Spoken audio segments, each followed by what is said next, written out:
Bienvenue dans Lumière féminine, un espace où on met des mots sur ce que l'on ressent, mais que l'on garde souvent pour soi.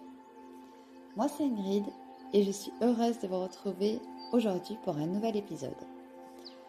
Aujourd'hui, j'avais envie de parler d'un sujet dont on parle finalement assez peu, une solitude particulière, une solitude même discrète, une solitude que l'on ne voit pas toujours, parce que lorsque l'on pense à la solitude, on imagine souvent quelqu'un seul chez lui, quelqu'un qui n'a personne autour de lui, ou encore quelqu'un qui passe ses journées sans parler à personne. Mais la solitude n'est pas toujours celle que l'on imagine. Parfois, elle est beaucoup plus invisible.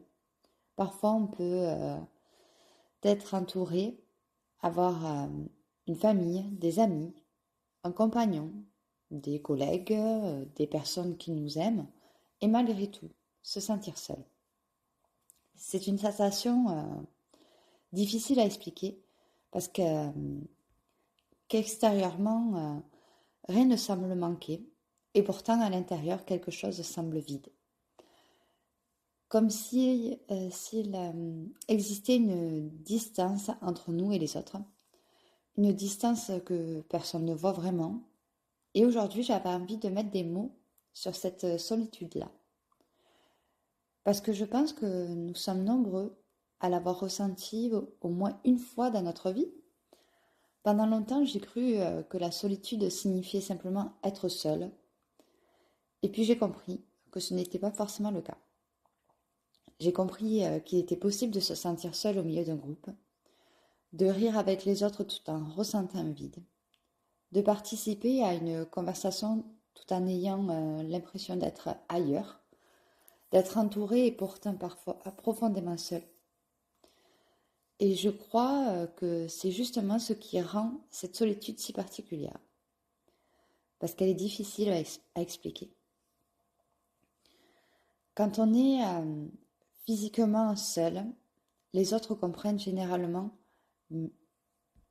mais lorsqu'on est entouré, beaucoup pensent que tout va bien. Après tout, on n'est pas seul, hein. On a du monde autour de nous, alors pourquoi se sentir mal? Pourquoi ressentir ce manque? Pourquoi avoir parfois cette sensation étrange d'être isolé alors que des personnes nous entourent?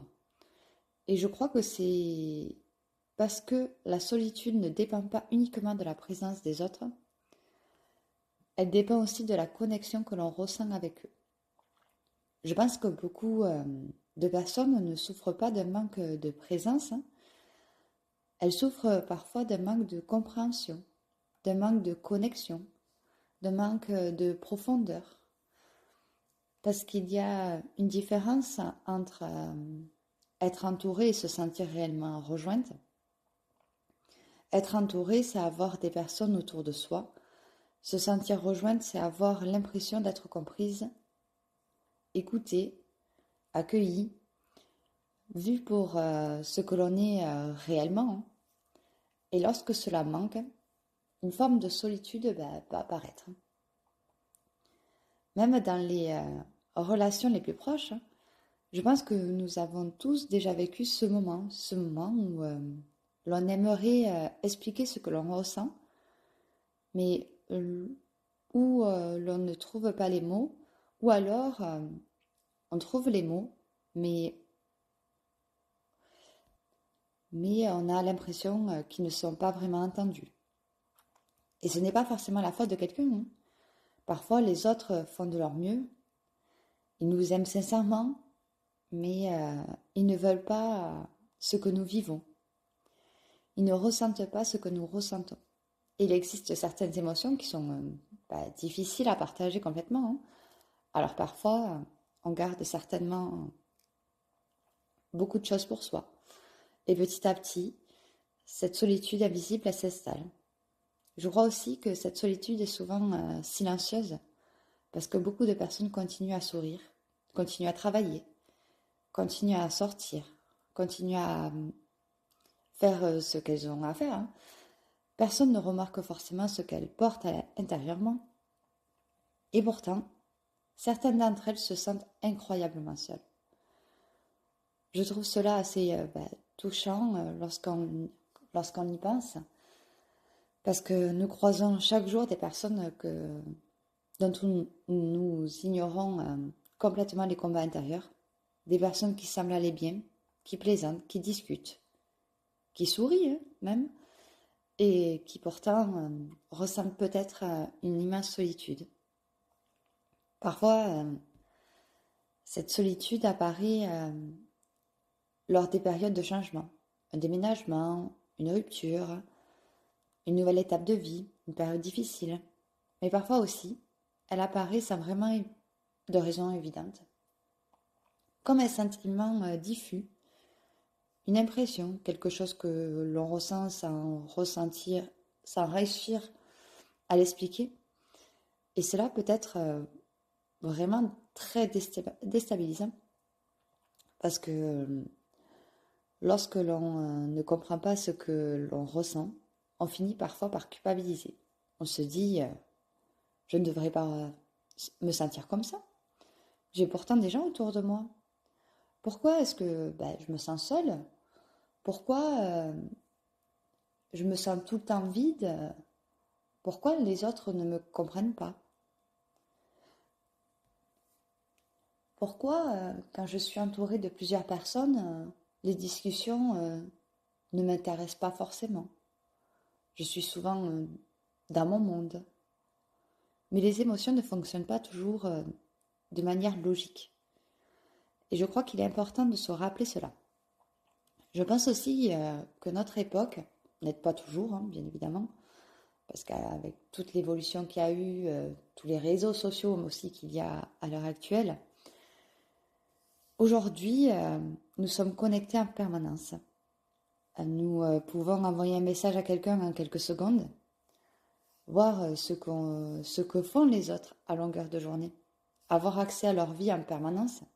Et pourtant, beaucoup de personnes se sentent plus seules que jamais. Parce qu'une connexion numérique ne remplacera pas toujours une connexion émotionnelle, voire jamais. On peut recevoir des dizaines de messages et manquer malgré tout d'une conversation sincère. On peut avoir des centaines d'abonnés et des millions même d'abonnés et se sentir profondément seul.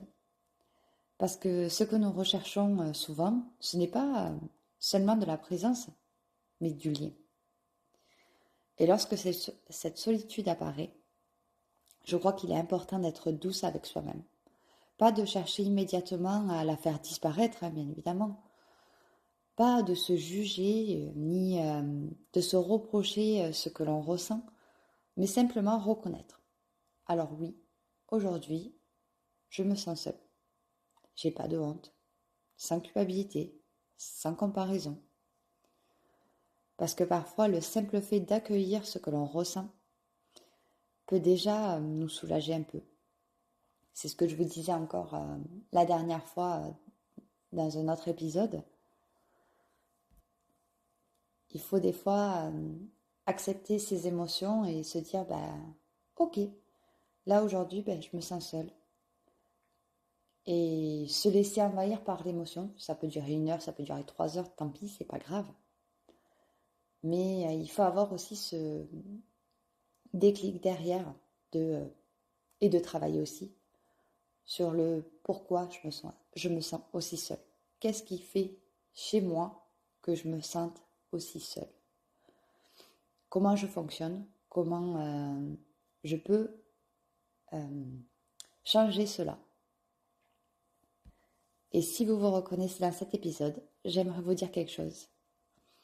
Le fait de vous sentir seul ne signifie pas que vous êtes seul. Hein.